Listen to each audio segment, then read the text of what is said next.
Doctor صاحب high تو سمجھ آتی ہے کہ نمک زیادہ کھا لیا، گوشت زیادہ کھا لیا، ایسی چیزیں کھا لیتا ہے بندہ، سرگٹ نوشی سے ہوتا ہے، لو کیوں ہوتا ہے؟ امام دین، لو بلڈ پریشر اگر تو علامات ہیں تو پھر ہمیں معلوم کرنا چاہیے کہ یہ کیوں ہو رہا ہے۔ جی، سب سے امپورٹنٹ وجہ ہے دواؤں کا استعمال۔ اچھا، وہ لوگ جو ہائی بلڈ پریشر کی دوائیں استعمال کرتے ہیں، ٹھیک ہے، بعض ہمارے مریض ایسے ہوتے ہیں جن کو راشا کی بیماری ہوتی ہے، اچھا اچھا، پارکنسنس ڈیزیز ہوتی ہے نا، جی جی جی، تو اس کی دوائیں استعمال کرتے ہیں۔ پھر بعض اوقات ازدواجی پرابلمز ہو جاتے ہیں، اس کی جو دوائیں ہوتی ہیں، اور اگر وہ استعمال کر لی جائیں زیادہ مقدار میں تو بلڈ پریشر خطرناک حد تک لو ہو سکتا ہے۔ اچھا، اس کو مقدار سے زیادہ استعمال کرنا بھی جو ہے وہ بھی خطرناک ہے۔ مقدار سے زیادہ بھی استعمال کرنا خطرناک ہے، اور بعض اوقات ایسا ہوتا ہے کہ کچھ لوگوں کو اگر وہ نارمل مقدار میں بھی لے رہے ہیں اور اس کے ساتھ کوئی اور دوائی انہوں نے لے لی ہے تو بھی ان کا بلڈ پریشر لو ہو جاتا ہے۔ ٹھیک ہے، ایک تو یہ وجہ ہو گئی۔ دوسرے، وہ لوگ جو ڈائبیٹک ہوتے ہیں، اگر ان کی شوگر بہت کم ہو جائے یا بہت زیادہ ہو جائے، لیکن زیادہ تر کم شوگر کی وجہ سے بلڈ پریشر ڈراپ کر سکتا ہے۔ اچھا، تیسری وجہ میں نے آپ کو بتا دی ہے کہ وہ لوگ جو دھوپ میں کام کرتے ہیں یا جن کو وامٹنگ ہو، جن کو یا پسینہ زیادہ جن کا نکل جاتا ہے، جی، اگر دھوپ میں زیادہ کام کریں گے تو اس کی وجہ سے بھی بی پی لو ہو سکتا ہے۔ جی، پھر وہ لوگ جن کو بڑا شوق ہوتا ہے ٹب میں نہانے کا نا، جی، اگر گرم پانی کے ٹب میں کافی دیر تک نہاتے رہیں تو بھی بلڈ پریشر لو ہو سکتا ہے۔ جب وہ باہر نکلیں گے تو ان کا بی پی ڈراپ کر سکتا ہے۔ اچھا، پھر وہ خواتین جو حاملہ ہوتی ہیں، ٹھیک ہے، ان میں بھی بلڈ پریشر لو ہو سکتا ہے، کیونکہ حمل کے دوران پورے جسم کی نالیاں پھیل جاتی ہیں اور اس کی وجہ سے بلڈ پریشر لو ہو جاتا ہے۔ عام طور پہ جب ہم دواؤں کو کم کرتے ہیں، دواؤں کی مقدار کو ایڈجسٹ کرتے ہیں تو لوگوں کی علامت ٹھیک ہو جاتی ہے۔ وہ لوگ جو ڈائبیٹک ہیں، ہم ان سے کہتے ہیں کہ آپ اپنے شوگر پہ نگاہ رکھا کریں، آپ نے جب صبح آفس جانا ہے تو آپ پراپر کھانا کھا کے جائیں۔ بعض اوقات کیا ہوتا ہے، دوائیں کھا لیتے ہیں، انسولین کا ٹیکہ لگا لیتے ہیں، کھانا بھول جاتے ہیں۔ یہ بہت بڑی وجہ ہوتی ہے امام دین۔ اس لیے میں تو کہتا ہوں کہ اگر آپ کو بھولنے کی وجہ ہے تو پہلے آپ کھانا کھائیں، انسولین سامنے رکھیں اور پھر آپ ٹیکہ لگائیں، جی، کیونکہ اگر آپ نے ٹیکہ لگا لیا ہے، اور بھول گئے ہیں، بھول گئے، جلدی میں نکل گئے، ہاں جی، تو پھر آپ کی شوگر بھی کم ہو سکتی ہے خطرناک حد تک، اور آپ کا بلڈ پریشر بھی ڈراپ کر سکتا ہے۔ ہم پھر ریکمینڈ یہ کرتے ہیں کہ ایک تو ہم نے دوائیں ایڈجسٹ کی، پھر ہم ان سے کہتے ہیں کہ آپ اپنے کھانے پہ نگاہ رکھیں، پانی کا استعمال زیادہ کریں، اور اگر پرابلم ہے تو پھر جو ٹانگوں کے اوپر ہم خاص قسم کی جرابیں ہوتی ہیں کہ آپ یہ پہن لیا کریں۔ ہمارے جسم میں اللہ تعالیٰ نے خودکار نظام لگائے ہوئے ہیں۔ اب دیکھیں، آپ سانس لے رہے ہیں، آپ کو پتہ ہے، پتہ بھی نہیں چلتا، ٹھیک ہے، آپ کے دل کی دھڑکن، آپ کا دل دھڑک رہا ہے، آپ کو احساس ہو رہا ہے؟ بالکل پتہ ہی نہیں۔ آپ کھانا کھاتے ہیں، اب کھانے کے بعد ہمارے جسم میں کتنی تبدیلیاں آتی ہیں، یعنی وہ سارے سسٹم میں اس کھانے نے وہ مکس ہونا شامل ہوتا ہو ہے، جانا ہے۔ ہضم ہونا ہوتا ہے، لیکن آپ کو پتہ بھی نہیں چلتا۔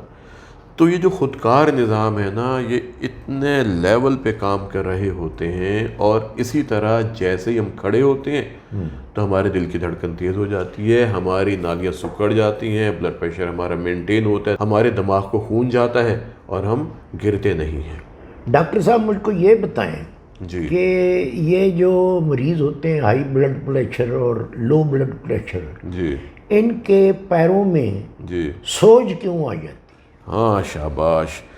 جو ہائی بلڈ پریشر کے مریض ہوتے ہیں نا، جی، ایک تو ہمیں یہ معلوم کرنا چاہیے، کچھ دوائیں ایسی ہوتی ہیں جو پاؤں پہ سوجن لے آتی ہیں۔ اچھا، کیلشیم چینل بلاکر ہوتے ہیں، املوڈیپین وغیرہ، وہ پاؤں پہ سوجن لے آتی ہے، جب ہم اس کو بند کرتے ہیں تو پاؤں ٹھیک ہو جاتے ہیں۔ اچھا، پہلی وجہ تو یہ ہے۔ اچھا، دوسری وجہ یہ ہے کہ اگر ہائی بلڈ پریشر ہے بہت عرصے سے اور پاؤں پہ سوجن ہر وقت رہتی ہے، اچھا۔ اور اس کے ساتھ اگر سانس بھی خراب ہونے لگا ہے نا امام دین، ہاں تو جی، اس کا مطلب یہ ہے کہ دل کے پٹھے موٹے ہو رہے ہیں، دل بڑا ہو رہا ہے، اور خدا نہ خواستہ پھیپھڑوں کے اندر پانی آ رہا ہے، اور اس کی وجہ سے پرابلم ہو سکتا ہے کہ انسان ہارٹ فیلئر میں جا سکتا ہے۔ اچھا، پاؤں پہ سوجن کا آنا شام کے وقت اور آرام کرنے سے وہ ٹھیک ہو جائے وہ تو اور بات ہے، لیکن اگر پاؤں پہ سوجن آتی ہے اور وہ سویر تک رہتی ہے، اور وہ 24 گھنٹے رہتی ہے،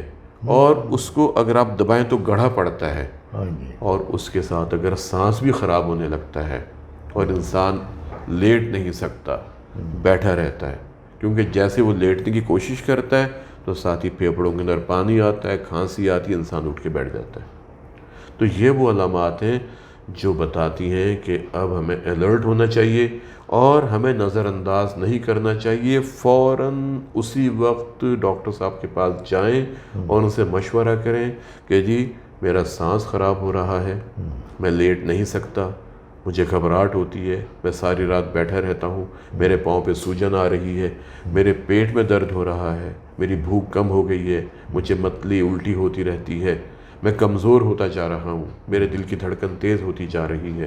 یہ وہ علامات ہیں جو انڈیکیٹ کرتی ہیں کہ ہائی بلڈ پریشر وقت پہ کنٹرول نہیں کیا گیا، اور اس کی وجہ سے دل بھی پرابلم میں چلا گیا، اور بعض اوقات خدا نخواستہ گردے پرابلم میں چلے جاتے ہیں، بعض اوقات آنکھوں کا مسئلہ ہوتا ہے، اور کچھ لوگوں میں دماغ کے اوپر ہائی بلڈ پریشر کی وجہ سے جو اثرات مرتب ہوتے ہیں، اللہ نہ کرے فالج ہو سکتا ہے، یا ایک بیماری ہوتی ہے جس کو ہم کہتے ہیں ڈیمینشیا۔